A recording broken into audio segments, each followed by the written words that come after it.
Il est bientôt 13 h sur BFM TV. Bienvenue à vous. Si vous nous rejoignez, voici l'essentiel de l'actualité et la barre des 4000 patients en réanimation franchie pour la première fois en France. Première depuis le 26 novembre lors de la deuxième vague.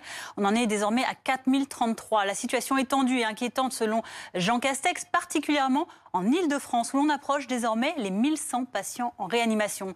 Alors pour se sortir de cette situation, l'exécutif mise sur les déprogrammations d'opérations, mais aussi sur les transferts de patients. Les premières évacuations par voie aérienne ont lieu ce samedi, avec 3 évacuations depuis les hôpitaux parisiens et franciliens vers l'ouest de la France, de l'hôpital Avicenne de Bobigny vers Nantes, de l'hôpital Beaujon dans les Hauts-de-Seine vers Le Mans, ou encore un autre transfert qui concerne un patient de l'hôpital Pompidou à Paris. C'est là que vous vous trouvez, Isabelle Golens. L'un des patients en réanimation doit être évacué donc vers l'hôpital d'Angers.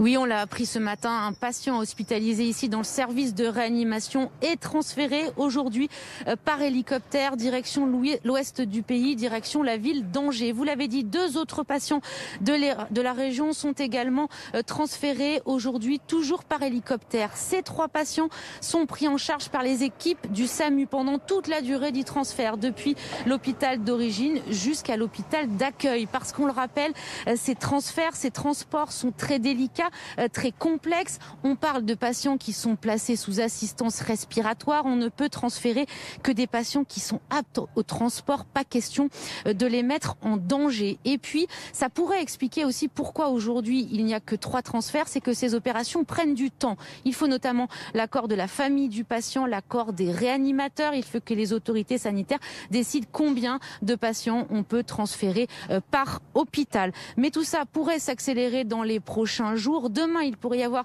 des transferts par avion, a priori vers le sud-ouest du pays. En milieu de semaine prochaine, il pourrait y avoir des transferts par TGV médicalisé. Ça a déjà eu lieu par le passé. Ça a un avantage, c'est qu'on peut transférer un plus grand nombre de patients en une seule fois. Merci pour ces précisions. Isabelle Golens avec Bruno Ferraud, donc à Paris pour ces premières évacuations sanitaires. La pression sur les hôpitaux s'accroît et l'exécutif commence à réfléchir à un durcissement des mesures restrictives, notamment en Île-de-France. Rien n'est encore tranché, mais le gouvernement prépare déjà le terrain. Alice Brousse. Plus de 4000 patients en réanimation. Un nouveau seuil d'alerte a été franchi hier. Alors face à la situation épidémique, notamment en Île-de-France, le Premier ministre met en garde. Donc nous suivons au jour le jour cette situation pour nous tenir prêts à tout moment à prendre les mesures que celle-ci appelle. Le scénario d'un reconfinement serait donc de nouveau à l'étude. L'hypothèse d'un confinement de l'Île-de-France, et là je parle bien d'un confinement sec, entre guillemets, d'un confinement la semaine, et pas seulement le week-end, cette hypothèse n'est plus tout à fait exclue. Et en tout cas, c'est une des hypothèses sur la table et qui va être évoquée dans les prochains jours si vraiment la situation devait continuer à s'aggraver. Comme fin janvier, le gouvernement se donne le temps d'observer les chiffres jour après jour avant de trancher, comme le confirme un proche du ministre de la Santé.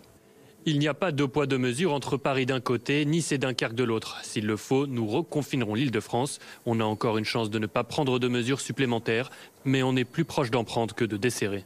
Mais l'exécutif l'assure, l'objectif reste de tout faire pour éviter de reconfiner en Île-de-France comme ailleurs. Cette mauvaise nouvelle concernant le vaccin d'AstraZeneca. Le groupe a annoncé de nouvelles réductions de livraison pour l'Union européenne. En déplacement dans les Deux-Sèvres ce matin, Jean Castex espère malgré tout pouvoir atteindre l'objectif des 10 millions de primo-vaccinés à mi-avril. On s'est fixé, vous l'avez entendu, un objectif national de 10 millions de primo-vaccinations le 15 avril. Je ne désespère pas qu'on le dépasse. Mais il vaut mieux être prudent, d'autant que vous avez vu que les laboratoires nous font parfois quelques misères dans le respect des délais de livraison. Donc il faut s'adapter. Et dans ce contexte, ne manquez pas ce rendez-vous demain à midi sur BFM TV. Jérôme Salomon, le directeur général de la santé, sera l'invité exceptionnel de BFM Politique. Il répondra aux questions de Jean-Baptiste Boursier et Margot de Frouville, la chef du service santé de BFM TV. Transfert de patients, situation très tendue en Île-de-France, nouvelles mesures éventuelles ou encore vaccination. Les questions sont nombreuses en cette période charnière, dans cette crise sanitaire. Ne manquez pas donc ce rendez-vous demain à midi. Le confinement partiel prolongé dans les Hauts-de-France ainsi que dans les Alpes-Maritimes pour 3 nouveaux week-ends. Sur la Côte d'Azur, la prolongation de la mesure ne satisfait pas certains élus qui objectent une baisse des taux d'incidence. Le maire de Nice, Christian Estrosi, demande notamment la réouverture de la promenade des Anglais. Comment réagissent les habitants cette fois-ci alors que le soleil est de sortie aujourd'hui? Joanne Rouquet est allée à leur rencontre. Il y a un sentiment d'incompréhension ici sur la Côte d'Azur. Les chiffres de l'épidémie montrent une baisse constante depuis maintenant 15 jours ici dans le département. Des chiffres qui sont tout de même toujours très hauts, 2 fois plus que la moyenne nationale. Et le confinement est donc de vigueur une 3e fois ici le week-end dans le département des Alpes-Maritimes. Des Niçois qui commencent à trouver le temps long. Ils se posent beaucoup de questions. Pourquoi sont-ils encore confinés? Pourquoi les autres ne sont pas confinés, notamment les Parisiens? Et justement, je vous propose d'écouter quelques réactions de Niçois au micro d'Audrey Lally. Le Nord est confiné, nous sommes confinés et pas l'Île-de-France parce que apparemment c'est trop compliqué techniquement. Donc non, c'est complètement inadmissible et c'est incompréhensible pour les gens qui habitent ici, pour les gens qui habitent dans le Nord, je pense. Je vois ce qui se passe dans certains départements comme la Seine-Saint-Denis par exemple, où il y a une population assez...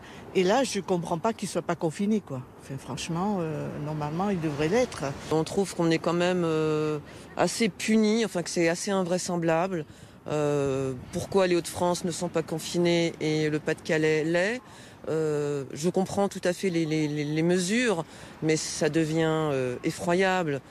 La bonne nouvelle de ce nouveau week-end de confinement, c'est l'ouverture de la promenade des Anglais. Tout d'abord le trottoir, mais également la route qui se situe juste à côté, exclusivement réservée aux piétons et aux cyclistes. Et donc les Niçois profitent de ce soleil de la Côte d'Azur pour se balader dans la limite d'1 heure maximum et dans un rayon bien entendu de 5 km autour de leur domicile. Des Niçois qui ont besoin de prendre l'air, de souffler après une semaine de travail sous couvre-feu. Une promenade des Anglais qui est plutôt fournie depuis ce matin ici sur la Côte d'Azur, mais on est très loin d'une affluence habituelle de week-end.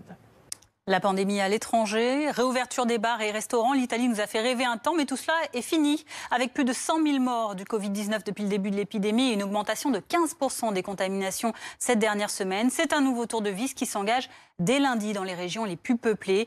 Les écoles, bars et restaurants seront notamment fermés. Jordan Ray. À peine plus d'1 an après le premier confinement, pour faire face à la 3e vague de contamination, la majeure partie de l'Italie va se reconfiner dès lundi. Le Premier ministre italien Mario Draghi explique cette décision. La semaine dernière, 150 000 nouvelles infections ont été enregistrées, contre 130 000 la semaine précédente, soit une augmentation de près de 15%.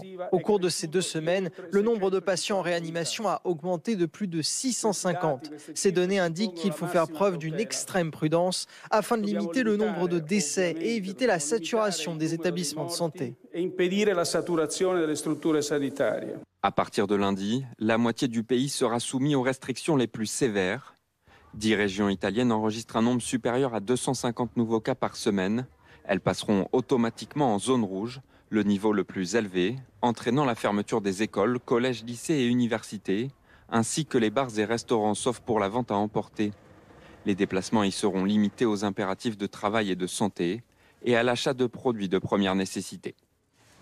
Gérald Darmanin en déplacement aujourd'hui dans le Loiret. Une visite au sujet du Beauvau, de la sécurité, mais qui intervient alors que le ministre de l'Intérieur participait hier à une confrontation de 9 heures avec une femme qui l'accuse de viol, harcèlement sexuel et abus de confiance, des faits présumés remontant à 2009. Gérald Darmanin qui reste sous le statut de témoin assisté à l'issue de cette confrontation.